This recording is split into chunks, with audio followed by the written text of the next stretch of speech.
আগের দিন আপনারা আমার ডিম ভাপার রেসিপিটা অনেক ভালোবাসা দিয়েছে, এভাবে আপনাদের ভালোবাসা একান্তভাবে কাম্য।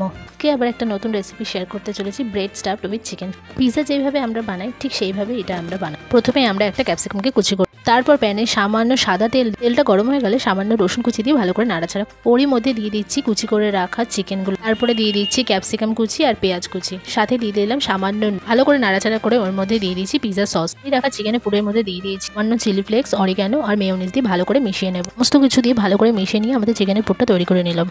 ব্রেডটা বানানোর জন্য আমি এখানে ময়দাটা মেখে নিই। পিৎজা ডো যেরকম বানায় সেইভাবে সেমভাবে আমরা এই ডোটাকে রেডি করি। পিৎজা ডো বানানোর রেসিপিটা প্রথমে চ্যানেলে আপলোড করা আছে, আপনারা ওখান থেকে দেখে নিন। তারপর লেচি কেটে নিয়ে তার মধ্যে চিকেনের পুরটাকে দিয়ে দিচ্ছি কিছুটা পরিমাণে চিজ, তারপরে মুখটাকে ভালো করে বন্ধ করে নিতে হবে। তারপর এটা কড়াইতে দিয়ে গ্যাসের ফ্লেমটাকে লো টু মিডিয়ামে রেখে 15 থেকে 20 মিনিট মতো ঢাকা দিয়ে রেখে দিতে হবে। এভাবেই তৈরি আজকের আমাদের রেসিপিটা। চাইলে আপনারাও একবার বাড়িতে ট্রাই করতে পারেন। ভিডিওটি কেমন লাগলো অবশ্যই কমেন্ট করে জানাবেন, অবশ্যই চ্যানেলটাকে সাবস্ক্রাইব করবেন। Thank you.